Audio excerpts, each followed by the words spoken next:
Outros ficaram com medo da chuva que está ameaçando vir, mas que bom que você está aqui. Nós estamos também ligados na internet e também na emissora de rádio que está transmitindo este culto. Então, você que está nos acompanhando, nós também queremos cumprimentá-lo com a graça e a paz de nosso Senhor. Amém? Irmãos, eu estou, desde o ano passado, realizando alguns estudos bíblicos sobre os acontecimentos proféticos que marcarão a segunda vinda de Cristo. A segunda vinda de Cristo em poder e grande glória, visível em toda a terra. Essa segunda vinda é precedida de vários acontecimentos proféticos, profetizados, tanto no Antigo como no Novo Testamento, que deveriam ocorrer e que desembocaria nesse extraordinário acontecimento, quando Jesus vai estar governando esta terra. Às vezes a gente fala, conversando com um ou com outro, e a gente, às vezes eu faço essa pergunta: você sabia que Jesus vai voltar e vai governar a terra? Jesus? Não sabia disso não. Ele vai voltar e vai governar essa terra. E as pessoas que não sabem nem que Jesus vai voltar, não sabem menos ainda das profecias que falam sobre estas coisas. Então nós estamos estudando vários assuntos. Já falamos sobre os sinais que antecederia a volta de Jesus.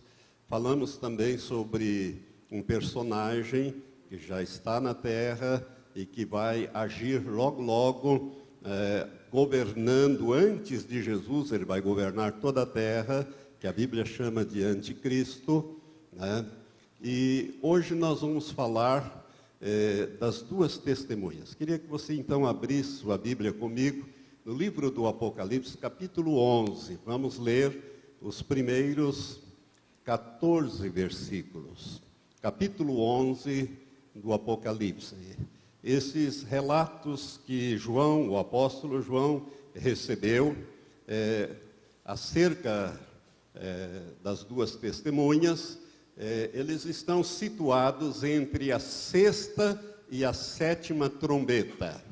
Entre a sexta e a sétima trombeta. É um espaço, vamos dizer, um parêntese, que Deus cria ali para revelar essas duas testemunhas, esses dois homens que nós vamos estudar hoje acerca deles. Diz assim a palavra de Deus, Apocalipse 11, a partir do verso 1. Foi-me dada uma cana semelhante a uma vara, e foi-me dito: levanta-te, mede o santuário de Deus e o altar e os que nele adoram. Mas deixa o átrio que está fora do santuário e não o meças, porque foi dado aos gentios, e eles pisarão a cidade santa por 42 meses. E concederei às minhas duas testemunhas que, vestidas de saco, profetizem por 1260 dias. Estas são as duas oliveiras e os dois candeeiros que estão diante do Senhor da terra. E se alguém lhes quiser fazer mal, das suas bocas sairá fogo e devorará os seus inimigos. Pois se alguém lhes quiser fazer mal, importa que assim seja morto. Elas têm poder para fechar o céu, para que não chova durante os dias da sua profecia, e têm poder sobre as águas para convertê-las em sangue, e para ferir a terra com toda sorte de pragas, quantas vezes quiserem. E quando acabarem o seu testemunho, a besta que sobe do abismo lhes fará guerra, e as vencerá e as matará. E jazerão os seus corpos na praça da grande cidade, que espiritualmente se chama Sodoma e Egito, onde também o seu Senhor foi crucificado. Homens de vários povos e tribos e línguas e nações verão os seus corpos por 3 dias e meio e não permitirão que sejam sepultados. E os que habitam sobre a terra se regozijarão sobre eles e se alegrarão e mandarão presentes uns aos outros, porquanto esses 2 profetas atormentaram os que habitam sobre a terra. E depois daqueles 3 dias e meio, o Espírito de vida, vindo de Deus, entrou neles, e puseram-se sobre os seus pés, e caiu grande temor sobre os que os viram. E ouviram uma grande voz do céu que lhes dizia: subi para cá. E subiram ao céu em uma nuvem, e os seus inimigos os viram. E naquela hora houve um grande terremoto, e caiu a 10ª parte da cidade. E no terremoto foram mortos 7.000 homens, e os demais ficaram atemorizados e deram glória a Deus, ao Deus do céu. É passado o 2º ai, eis que cedo vem o 3º. Que Deus abençoe esta palavra ao seu coração. Amém? Hoje vamos começar a falar, eu creio que não dará para terminar, não dará mesmo, esse estudo, mas gostaria de falar sobre esses 2 homens, mesmo porque são 2 homens muito importantes dentro do aspecto profético da Bíblia, de cumprimento de todas as coisas. Se você ainda não sabe, o livro de Apocalipse é um livro que é chamado o livro das consumações, porque nele Deus revela o seu plano final. Ou seja, tudo que Deus quis revelar em relação às coisas que em breve vão acontecer, Deus colocou praticamente dentro do livro do Apocalipse. Em cima desse texto que nós lemos, tem um epígrafe ali, onde está escrito as 2 testemunhas. Eu não sei se tem na sua Bíblia também. Essa epígrafe não consta dos textos originais. Alguém, para facilitar para nós a temática daquilo que vamos estudar ou ler, colocou ali uma síntese bem resumida, as 2 testemunhas. Irmãos, eu gostaria de ler com você. Você deixa aí a sua mão marcando, se você puder, e vá comigo lá no livro do profeta Zacarias. É fácil você chegar lá. Acha Mateus ali, o comecinho do Evangelho de Mateus, volte algumas páginas e você vai encontrar o livro do profeta Zacarias, que é o penúltimo livro do Antigo Testamento. O capítulo 4 fala acerca desses 2 homens, e nós vamos ler alguns versículos desse capítulo 4. Primeiro, os 3 primeiros versículos do capítulo 4 do profeta Zacarias. Diz assim: ora, o anjo que falava comigo voltou e me despertou, como um homem que é despertado do seu sono, e me perguntou: que vês? Respondi: olho, e eis um castiçal todo de ouro e um vaso de azeite em cima, com 7 lâmpadas. E há 7 canudos que se unem às lâmpadas que estão por cima dele. E junto a ele há 2 oliveiras, uma à direita do vaso de azeite e outra à sua esquerda. Agora o verso 11 até o final. Falei mais e lhe perguntei: que são essas 2 oliveiras à direita e à esquerda do castiçal?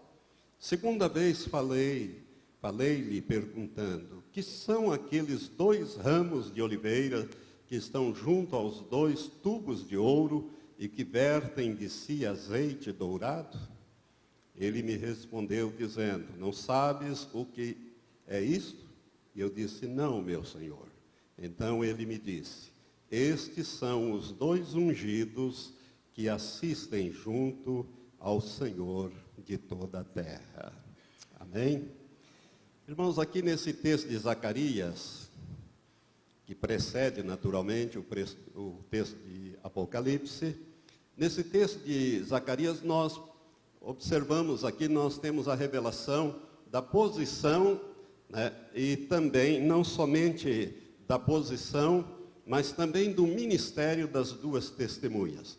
Zacarias os vê aqui como duas oliveiras e dois castiçais que estão diante do Senhor de toda a terra. Nós sabemos que o Senhor de toda a terra é o Senhor Jeová, porque a Bíblia diz que do Senhor é a terra, a sua plenitude, o mundo e aqueles que nele habitam. Então, esses dois homens, eles têm uma ligação muito próxima e muito direta com Deus. São dois homens muito especiais, dois homens que têm uma unção fortíssima do Espírito Santo na vida deles, tanto que eles vertem de si azeite dourado. E nós sabemos que o azeite é um símbolo do Espírito Santo. Então, eles são considerados as duas oliveiras, os dois castiçais, e que estão junto ou aos pés do Senhor de toda a terra. Então, esses dois homens são homens muito especiais. E aqui, então, nós temos a posição deles e também revelado o ministério deles. Mas para que nós possamos entender bem esta profecia sobre as duas testemunhas e situá-los no tempo profético, nós precisamos fazer uma breve recapitulação de um estudo bíblico que eu já dei há algum tempo passado. Não tem muito tempo, nós falamos sobre as 70 semanas de Daniel, capítulo 9. Por quê? Porque é ali que nós temos que situar essas duas testemunhas, o tempo de ação desses dois homens. E se você for lá no capítulo 9, eu vou fazer um resumo bem rápido para você. Esses estudos estão disponíveis também na internet, né, as duas testemunhas, e como também as 70 semanas proféticas. Daniel estava orando já no final da sua vida. Daniel tinha sido levado ainda menino, rapazola, no cativeiro da Babilônia, se tornar um grande homem ali, um primeiro-ministro, uma pessoa muito importante, mas agora ele já estava velho.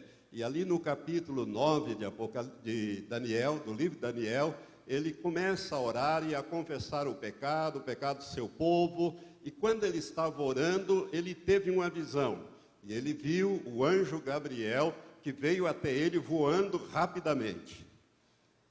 E a partir do verso 20 até o final, 27, ele descreve esta visão e esta profecia que é chamada de as 70 semanas proféticas do livro do profeta Daniel. Essa profecia é muito importante porque ela é uma profecia exclusiva para os judeus. O anjo chega para ele, Gabriel, e diz: 70 semanas estão decretadas, é um decreto divino, sobre o teu povo e sobre a tua santa cidade. Então, é um decreto divino que falava do povo de Daniel. Qual era o povo de Daniel? O povo judeu que estava no cativeiro da Babilônia. E sobre a sua santa cidade. Qual é a santa cidade? A cidade de Jerusalém, que naqueles dias de Daniel estava arrasada. Ela tinha sido totalmente destruída, queimada, o templo derrubado por Nabucodonosor. Daniel era cativo na Babilônia, junto com todos aqueles que foram levados para lá. E o anjo diz 70 sets, ou 70 semanas. Essas semanas, irmãos, eu explico e dou os textos bíblicos quando eu faço esse estudo. Essas semanas, elas têm que ser entendidas não como dias, mas dias-ano. Então, quando ele diz 70 semanas, então você multiplica 70 por 7, você tem 490. Mas não são 490 dias, são 490 anos. Cada dia por um ano, Deus diz na sua palavra.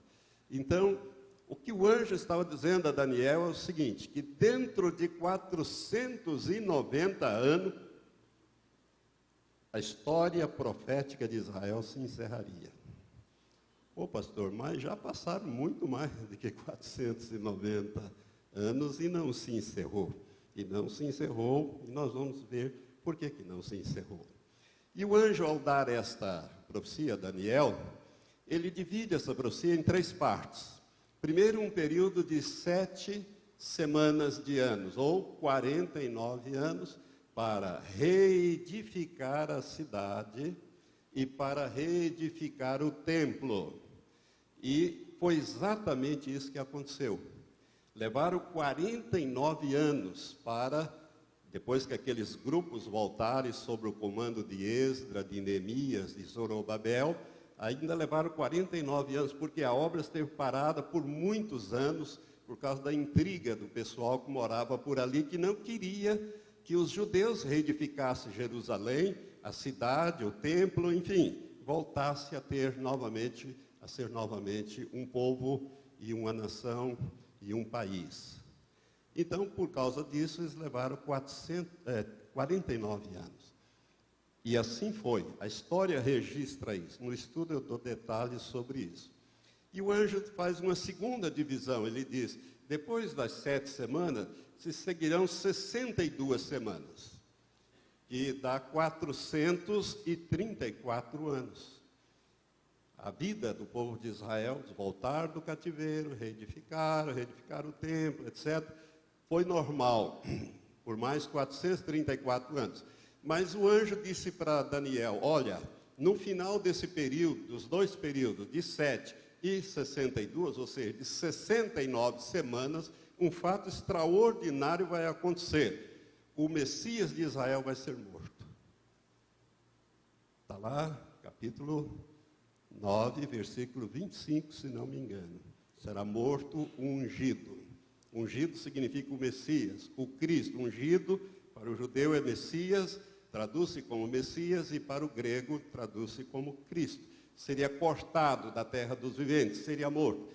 Irmãos, Jesus cumpriu essa profecia literalmente. Jesus foi morto no mês, no ano, no dia e na hora, como estava previsto nesta profecia. É extraordinário esse fato. Por isso é que quando Jesus veio subindo a encosta do Monte das Oliveiras, e ele chegou no topo e ele viu Jerusalém, ele estava montado naquele jumentinho, o povo todo alegre, feliz, colocando vestes, etc. Jesus parou, olhou, e a Bíblia diz que ele chorou sobre Jerusalém. E ele diz, se tu soubesses, ao menos neste teu dia, o que te poderia trazer a paz? Mas isso está encoberto aos teus olhos. Jesus chorou. Jesus chorou porque ele sabia da profecia que ele estava cumprindo naquele momento. E que a história dos judeus poderia ser outra, e não essa que realmente aconteceu. Por isso Jesus chorou e disse, se tu soubesse, ao menos neste dia, o que te poderia trazer a paz. Mas isso está encoberto aos teus olhos. Ou seja, os judeus não conseguiram entender.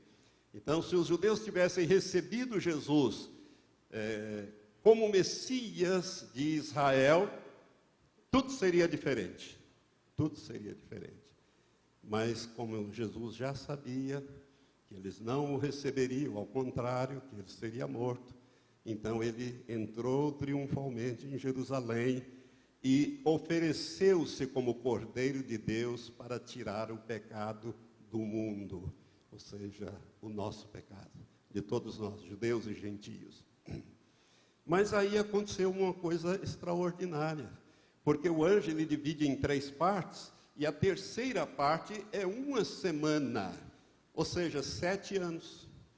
E como os judeus rejeitaram diante do governador Pôncio Pilatos Jesus como Messias e disseram, crucificam, crucificam, Deus fez parar ali a história profética, não a história secular, a história profética dos judeus, e abriu um parênteses muito grande, que está durando quase 2000 anos, para revelar um mistério que esteve oculto nos séculos, que é a igreja, fruto da graça.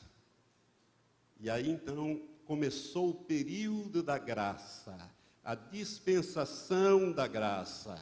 Deus parou ali nas 69 semanas e ficou com uma para trás, porque a profecia se refere aos judeus, 77 estão decretados sobre o teu povo, então ficou uma semana de anos proféticos, 7 anos, para Deus concluir os 490. E abriu um parêntese e revelou um mistério. O apóstolo Paulo, escrevendo em vários textos da Bíblia, Efésios, Colossenses e outras cartas, ele fala desse mistério, que é Cristo, a cabeça, e nós, o seu corpo. Ele diz, esse mistério esteve oculto. No Velho Testamento você não encontra nenhuma referência à igreja. Por quê? Porque os judeus, eventualmente, poderiam ter recebido Jesus como Messias, e a história seria outra. Essa história seria outra. Mas como eles não receberam, crucificaram, Deus abriu um parênteses, e eu quero dizer para você que esse parênteses está quase fechando. Esse período da graça está praticamente acabando. O período da graça está acabando, irmãos. É interessante porque quando o período da graça acabar, Deus não vai salvar mais ninguém pela graça. Ontem à tarde eu estava ministrando na Tarde da Fé e toquei rapidamente neste assunto. Porque uma vez fizeram uma pergunta para Jesus, está lá em Lucas, abre a tua Bíblia ali em Lucas, no capítulo 14, e Jesus dá uma resposta que aparentemente é uma resposta estranha, muito estranha, porque ele fala algo ali que não soa muito bem para nós. A partir do verso 22, no capítulo 14, Jesus fala sobre a porta estreita. A porta estreita, que é ele também, ele simboliza a porta, ele diz, eu sou a porta, essa porta estreita, mas é também o novo nascimento, o novo nascimento.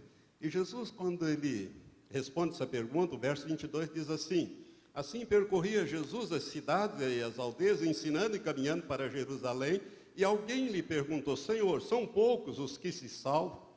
Ao que ele lhes respondeu, porfiai por entrar pela porta estreita, porque eu vos digo que muitos procurarão entrar e não poderão. Então vai haver um período na terra que muita gente vai querer ser salva e não vão poder. Hoje qualquer pessoa que quiser herdar o reino de Deus é convidado para fazer isso. Basta ele receber o que Jesus fez por ele na cruz do Calvário. Basta ele crer que Jesus morreu em seu lugar, que Jesus pagou o preço da sua redenção, pedir que o Senhor entre na vida dele, e o Espírito Santo o transforma numa nova criatura. Então, aí ele se torna uma nova criação. Mas Jesus disse, porfiai, lutai, por entrar pela porta estreita, porque eu vos digo, e foi ele que falou isso, que muitos procurarão entrar pela porta estreita e não poderão. Mas quando? Olha a resposta no verso seguinte. Quando é que isso vai acontecer? No verso seguinte, verso 25, Jesus diz, quando o dono da casa se tiver levantado e cerrado a porta, isto é, fechado a porta, e vós começardes de fora a bater a porta, dizendo, Senhor, abre-nos, e ele vos responder, não sei de onde sois. Então começareis a dizer, comemos e bebemos na tua presença, e tu ensinaste nas nossas ruas, e ele vos responderá, não sei de onde sois, apartai-vos de mim, vós todos que praticais a iniquidade. Ali haverá choro e ranger de dentes, quando virdes Abraão, Isaque e Jacó, e todos os profetas no reino de Deus, e vós lançados fora. Muitos virão do oriente e do ocidente, do norte e do sul, se reclinar-se-ão à mesa no reino de Deus. Pois há últimos que serão primeiros e primeiros que serão últimos. Então, Jesus coloca ali no verso 25 o tempo. Ele diz, quando o dono da casa tiver se levantado e cerrado a porta. O que é isso? Acabou o período da graça. aí, irmãos, não vai mais ter salvação pela graça. Efésios, capítulo 2, versos 8 e 9, diz: pela graça sois salvos, por meio da fé. Isso não vem de vós, é dom de Deus, não vem das obras para que ninguém se glorie. Hoje a salvação, nesse período, por causa desse parêntese que Deus abriu para revelar a sua graça, a dispensação da graça, a salvação gratuita. Por causa disso, nós podemos ser salvos pela graça, mas a graça vai terminar. A paciência de Deus também tem limite. A paciência também Deus tem limite. Se você observar o mundo, a iniquidade está assumindo uma proporção terrível na face da terra. A iniquidade, a violência, a iniquidade de todos os lados. De todos os lados. O atrevimento do ser humano, né, os desafios que fazem a Deus e a sua palavra. Deus está farto. Por isso, o período da graça está encerrando. Se você não entrou no reino, meu irmão, meu amigo, tem que entrar logo, porque o período da graça vai terminar. E depois, pastor, como é que vai ser? Deus não vai salvar mais pela graça, Ele vai escolher quem Ele vai querer salvar. Aí a Bíblia vai se aplicar, Romanos capítulo 9, que diz: Deus fala: terei misericórdia de quem eu quiser ter misericórdia. Me compadecerei de quem eu quiser. Ou seja, eu vou escolher quem eu vou exercer misericórdia com ele. Por isso, esse é o melhor período para você vir a Cristo. Você vem do jeito que você está, e o Senhor te lava, te limpa, te transforma, te muda, te molda e te leva para o reino. Você passa a ser uma nova criação de Deus, uma nova criatura. E a Bíblia diz que as coisas antigas, velhas, se passaram, e eis que tudo se fez. No momento que você nasce de novo, se faz ou se fez novo. Mas então o período da graça vai acabar. E quando o período da graça acabar, irmãos, presta bem atenção nisso. Deus vai voltar a tratar com os judeus aquela última semana de anos que ficou para trás.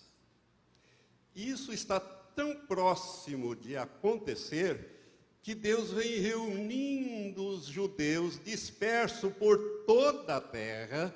Durante 1878 anos eles ficaram espalhados pela face da terra, sofrendo horrores, sofrendo perseguições, até que lá por 1882, Deus levantou um movimento chamado sionismo, a volta a Sião.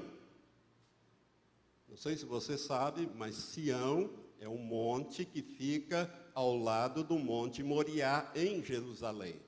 Sião é o monte onde estava o palácio do governo do rei Davi. Então, no Monte Moriá estava o templo, onde hoje tem aquelas mesquitas. E ao lado ali tem um outro monte chamado Monte Sião. Sião, cuja palavra em hebraico significa ensolarado, monte ensolarado. Deus levantou o movimento sionismo através de Theodor Herzl em 1882 e começou a despertar os judeus para voltar para aquela área. A partir de 1882, mas em 1948, através de uma resolução da ONU, foi criado o moderno Estado de Israel. E eu estou dizendo para você que o tempo encurtou. Ou seja, Deus está reunindo os judeus de volta lá, porque tem uma semana de anos para tratar com eles, para encerrar as 490 semanas, quando Deus diz 70 setes ou 70 semanas de 7 estão decretadas sobre o teu povo, sobre a tua santa cidade. Então nós estamos chegando nesse período. O período da graça acabou. Mas quando o anjo dá essa profecia, a terceira parte, o anjo diz que essa terceira parte, essa semana seria dividida em duas partes, em 2 pedaços. O primeiro de 3 anos e meio, o segundo de 3 anos e meio. E aonde vão se situar essas testemunhas? no primeiro pedaço dessa semana, ou seja, nos primeiros 3 anos e meio. Por isso, irmão, quando o anticristo, que vai estar à frente de uma confederação de nações na Europa, que hoje são 27, mas quando ele assumir, coisas vão acontecer, já estão acontecendo, não sei se você percebe, se você acompanha as notícias, mas a televisão mostra isso. Vão ser 10 países que vão dar sustentação a ele. Eu falei isso quando eu falei do anticristo, né? E ele vai ser aquele pequeno chifre que vai subir ali, né, no meio daqueles 10. E então, eu quero dizer para você, que aquele homem, quando ele fizer esse tratado de paz, e a igreja vai estar aqui, nós vamos ver isso. Se eu não ver, minha neta vai ver, minhas filhas vão ver. Você que é novo ainda, provavelmente você vai vivenciar tudo isso. Ele vai assinar esse tratado de paz com Israel. É um tratado de paz e ajuda e proteção a Israel, e ele vai autorizar a reconstrução do terceiro templo. Terceiro templo, que está tudo pronto para reconstruir.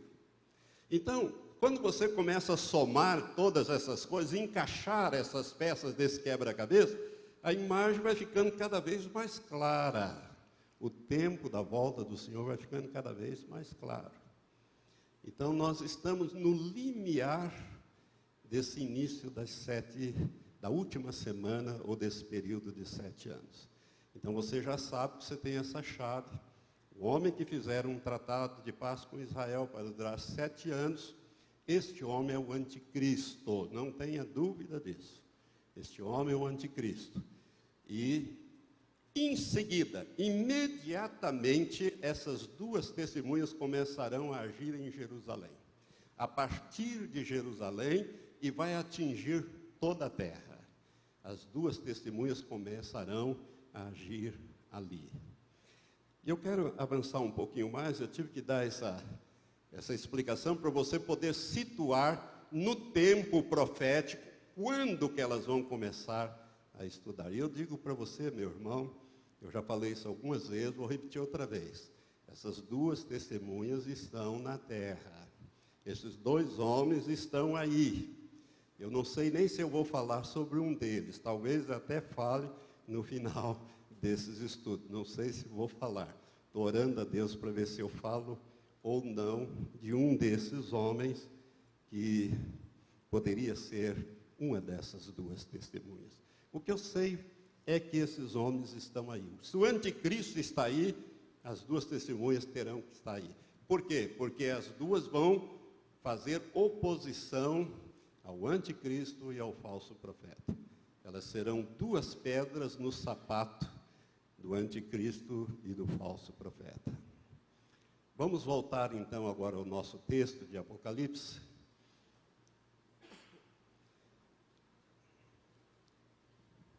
Você me entendeu até aqui? Deu para entender? Ficou claro?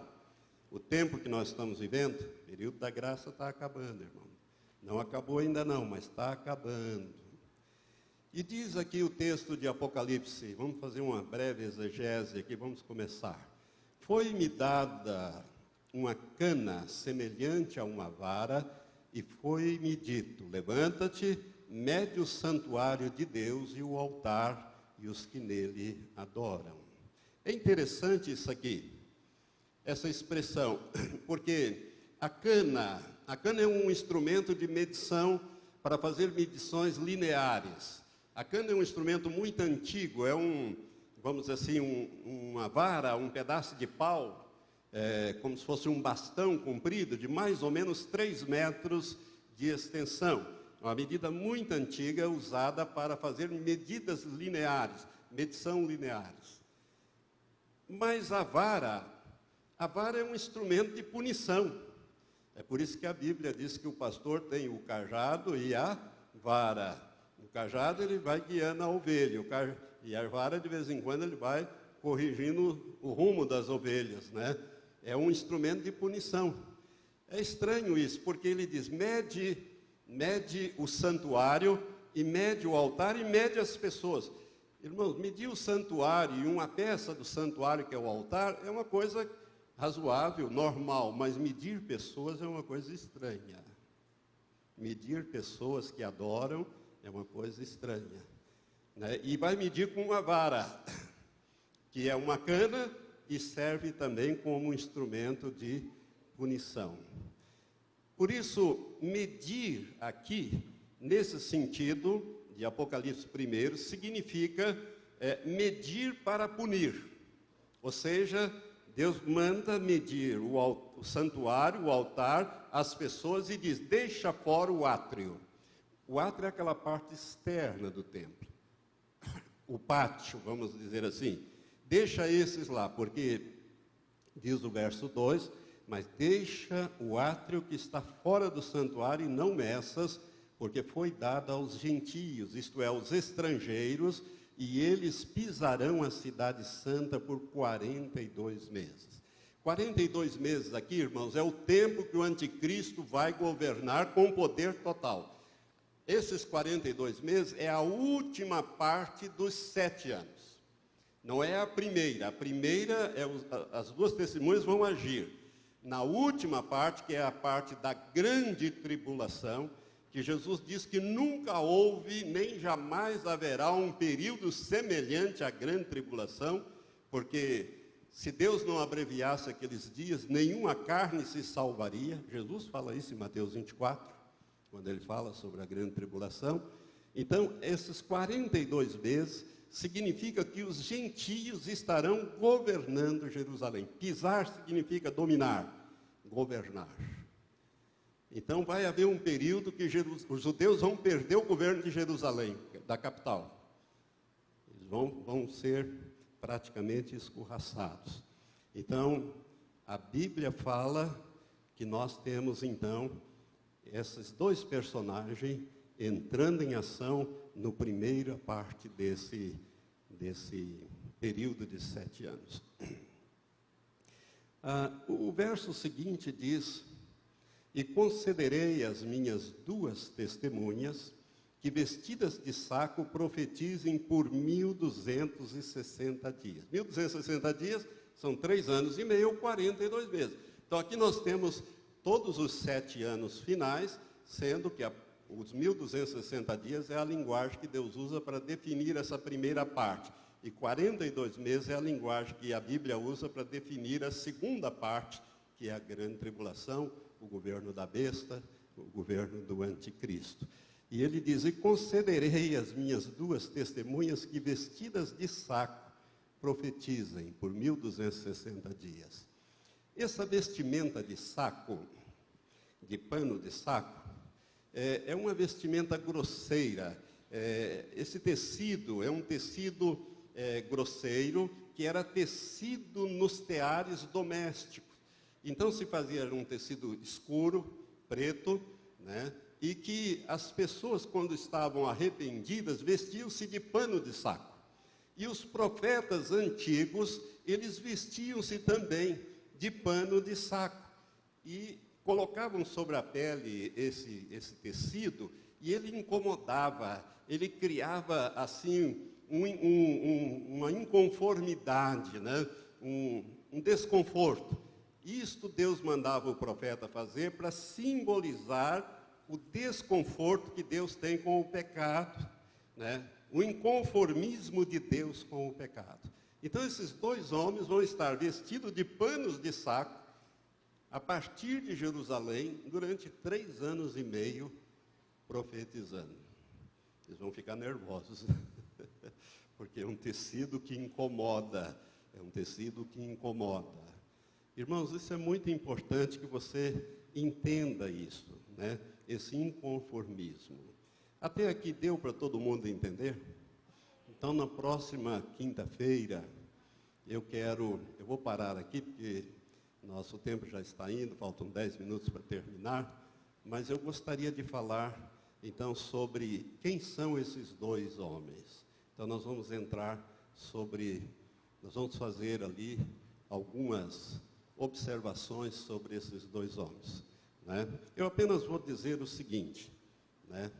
Que dando uma introdução nesse terceiro tópico aí, que é quem são as duas testemunhas, que há muita dificuldade, muita controvérsia em relação ao ministério desses homens. Há muita incompreensão.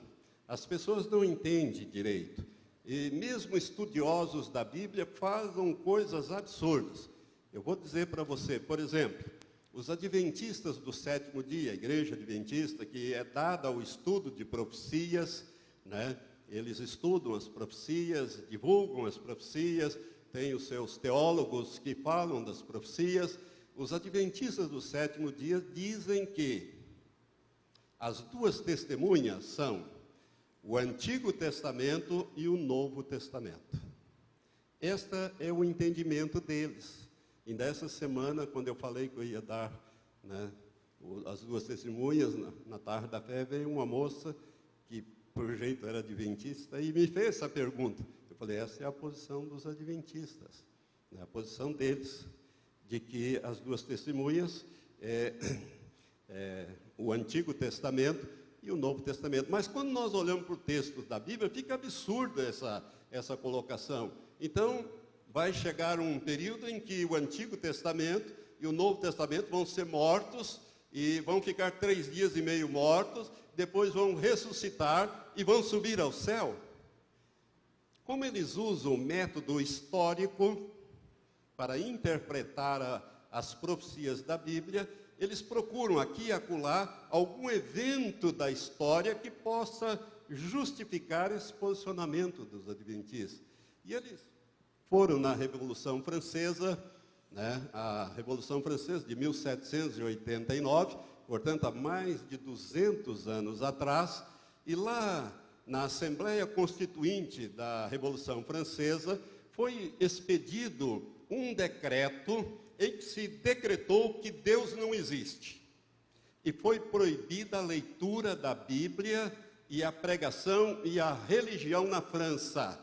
Esse decreto da Assembleia Constituinte Francesa, na Revolução Francesa, durou 3 anos e 7 meses.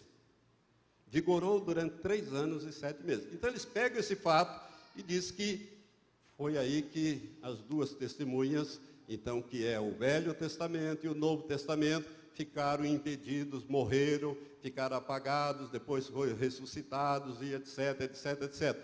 Mas isso é completamente absurdo. Por quê? Irmãos, a Revolução Francesa, esse decreto só vigorou, primeiro, 3 anos e 7 meses na França.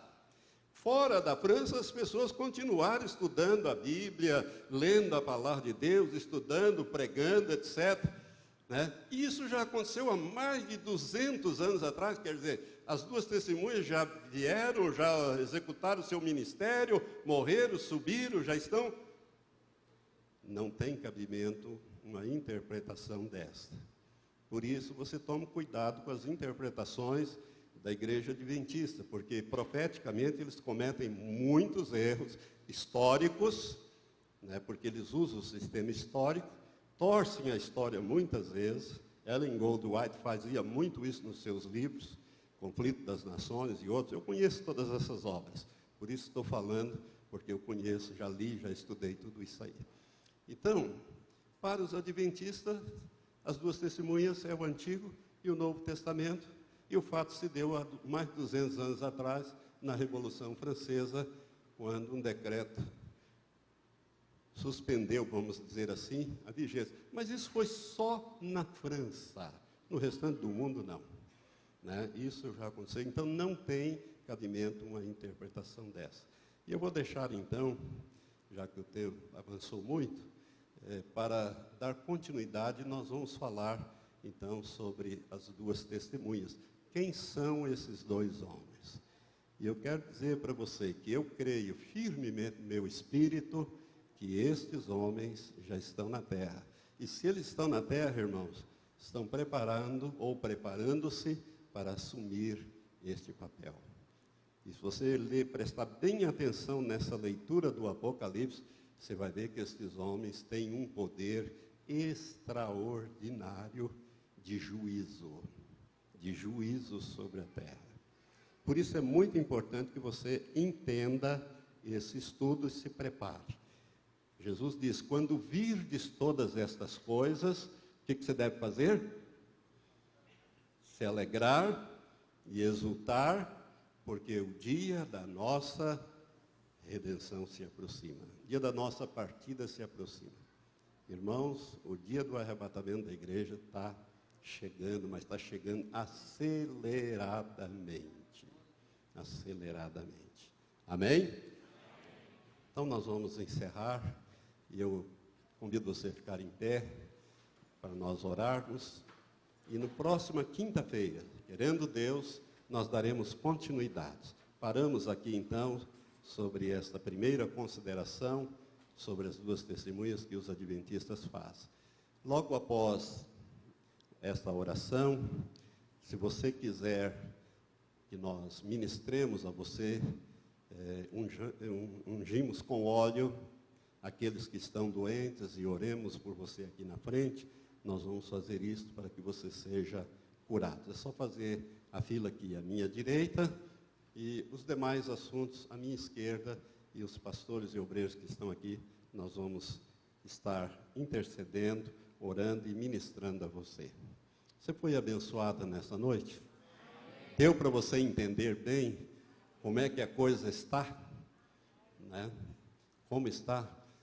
Por isso que a Bíblia diz, que Jesus diz, que quem me segue, disse Jesus, não andará em trevas, mas terá a luz da vida.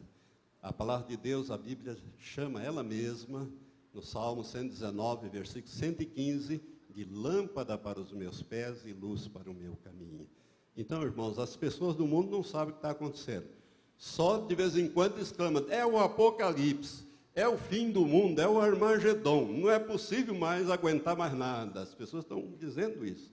As pessoas que não entendem nada de nada, elas sentem que os dias estão terminando. Mas nós não andamos em trevas, andamos com Jesus, porque Ele é a nossa luz. Aleluia. Levante as suas mãos para os céus. Senhor Deus, nós te agradecemos.